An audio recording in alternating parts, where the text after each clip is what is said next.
দর্শক, ইজতেমার খবর সংগ্রহে কাজ করছেন আমাদের সহকর্মীরা। আমাদের সঙ্গে যুক্ত হচ্ছেন নজরুল ইসলাম। নজরুল, ইজতেমায় এই পর্বে এখন কি কি আনুষ্ঠানিকতা চলছে? আপনি যেমনটা বলছিলেন, আপনি জানেন যে টঙ্গী তুরাগ নদীর পারে কিন্তু বিশ্ব ইজতেমার আজ কিন্তু দ্বিতীয় পর্বের দ্বিতীয় দিন অনুষ্ঠিত হচ্ছে।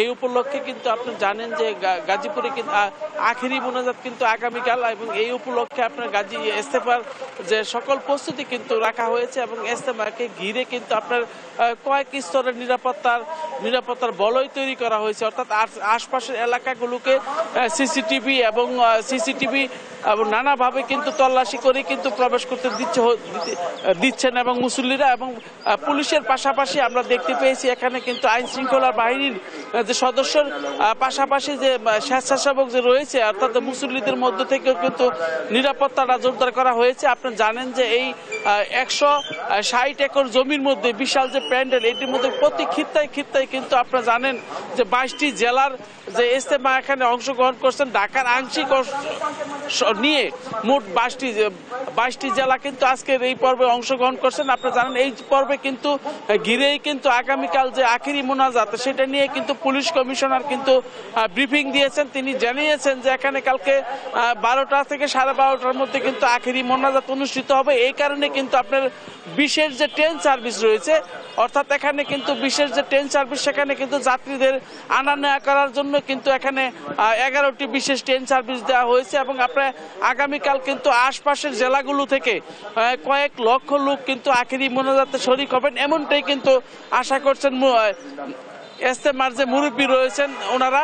এবং এর পাশাপাশি আমরা দেখতে পেয়েছি যে সব জায়গায় কিন্তু খিত্তার বিশেষ গুরুত্বপূর্ণ পয়েন্টগুলোতে কিন্তু নিরাপত্তা জোরদার করা হয়েছে এবং সব জায়গায় কিন্তু সিসিটিভির মাধ্যমে কিন্তু মনিটরিং করা হচ্ছে এবং ওয়াচ টাওয়ার থেকেও কিন্তু যে সাধারণ যে মুসল্লিদের সেটি গতিবিধি লক্ষ্য করা হচ্ছে। অর্থাৎ এক কথা বলা যায় যে ইজতেমাকে ঘিরে কিন্তু নিরাপত্তার চাদরে ডেকে ফেলা হয়েছে। এবং আপনি এইভাবেই কিন্তু গাজীপুরের যে বিশ্ব ইজতেমা, সেটা কিন্তু অনুষ্ঠিত হচ্ছে। আজকালকে কিন্তু আখেরি মোনাজাত, এই উপলক্ষে কিন্তু সকল ধরনের প্রস্তুতি রাখা হয়েছে। এখানে কিন্তু আপনি জানেন যে এখন কিন্তু বিকেলে কিন্তু বিয়ের যে একটি অনুষ্ঠান হওয়ার কথা, যে যৌতুকবিহীন যে বিয়ে, সেটাও কিন্তু কথা রয়েছে। এবং এর পাশাপাশি সব জায়গায় কিন্তু আমরা দেখতে পেয়েছি যে সাধারণ মুসল্লিরা কিন্তু খিত্তায় দিন আখলাক এবং নিজেকে পরিপূর্ণ একজন মানুষ হিসেবে কিভাবে তৈরি করা যায় তার কিন্তু দিক নির্দেশনা বয়ান হচ্ছে।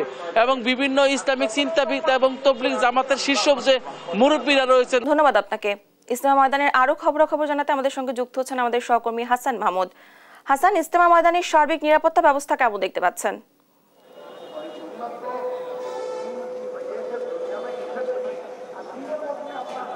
ধন্যবাদ আপনাকে। যেমনটা বলছিলেন যে বিশ্ব ইজতেমার দ্বিতীয় পর্ব চলছে এবং সেখানে দুপুরের পরে মাওলানা জিয়াউল হক, যিনি পাকিস্তানের একজন মুরব্বী, তিনি কিন্তু সাধারণ মুসল্লিদের উদ্দেশ্যে বক্তব্য রাখছেন এই মুহূর্তে।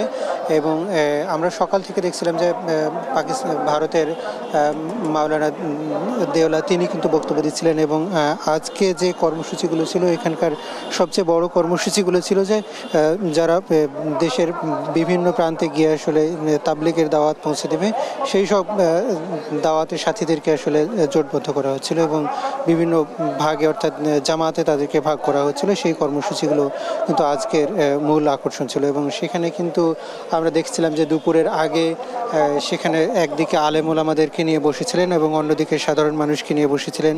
এবং অপরপক্ষে আমরা দেখেছিলাম যে সাধারণ যারা তালিবে ইলম, অর্থাৎ শিক্ষার্থী ছিল, বিভিন্ন মাদ্রাসা, বিভিন্ন স্কুল কলেজের শিক্ষার্থী, তাদেরকে কিন্তু আলাদা করে প্রশিক্ষণের ব্যবস্থা করা হয়েছিল। এবং এরপরে কিন্তু দুপুর 12টার দিকে আমরা যেটি দেখেছিলাম যে বিভিন্ন খিত্তায়, অর্থাৎ যেসব জামাত বিভিন্ন জেলা থেকে, বিভিন্ন উপজেলা থেকে এসেছে, এইসব প্রত্যেকটা জামাতের আলাদা আলাদা ব্যবস্থাপনায় তালিমের ব্যবস্থা করা হয়েছিল। যেখানে তাবলিগ জামাতের যে 6টি দফা রয়েছে, দাওয়াত তাবলিগ যে 6টি দফা, সেই 6 দফার উপর আসলে বিভিন্নভাবে তাদেরকে প্রশিক্ষণ দেওয়া হচ্ছিল। এবং এই যে প্রশিক্ষণ নিচ্ছেন, সেগুলোকে আসলে তারা দেশের বাহিরে বিভিন্ন জায়গায় গিয়ে আসলে কিভাবে প্রয়োগ করবে, সে ব্যাপারে আসলে দিক নির্দেশনামূলক বক্তব্য দেওয়া হচ্ছিল। এবং সেগুলো কিন্তু কীভাবে কিভাবে পালন করা হবে, নিজের পরিবার নিজের সমাজ কিভাবে আসলে এইগুলো দিয়ে উপকৃত হবে সে ব্যাপারে আসলে দিক নির্দেশনা দেওয়া হয়েছিল। এবং আপনাকে জানিয়ে রেখি যে আজকে কিন্তু যেটি ডিএমপি এখানে গাজীপুর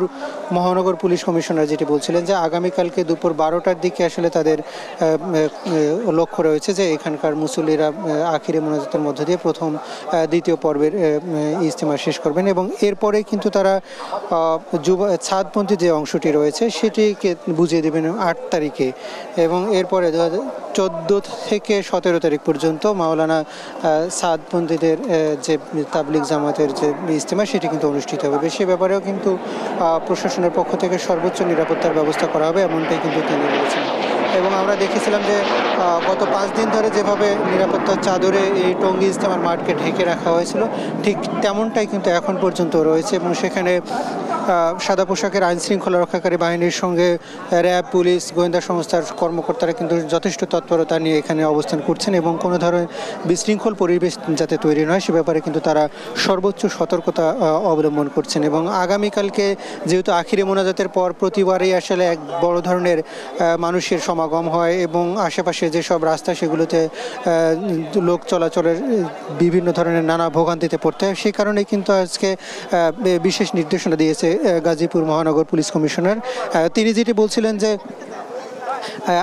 আগামীকালকে মোনাজাতের পরে আসলে মোনাজাতের সময়টাতে কোনোভাবে যেন মুসল্লিরা রাস্তায় বসে না পড়েন এবং রাস্তার বাইরে অর্থাৎ মূল মাঠের মধ্যে গিয়ে তারা যেন মোনাজাতে অংশগ্রহণ করেন যাতে মাঠ পুরো রাস্তাগুলো ফাঁকা থাকে এবং যান চলাচল যদি স্বাভাবিক হতে পারে তাহলে হয়তো আগামীকালকে আসলে সাধারণ মুসল্লিরা মোনাজাতের পরে ভোগান্তি পাবে না। তো এই ছিল আমার কাছে এখান থেকে সবশেষ পরিস্থিতি।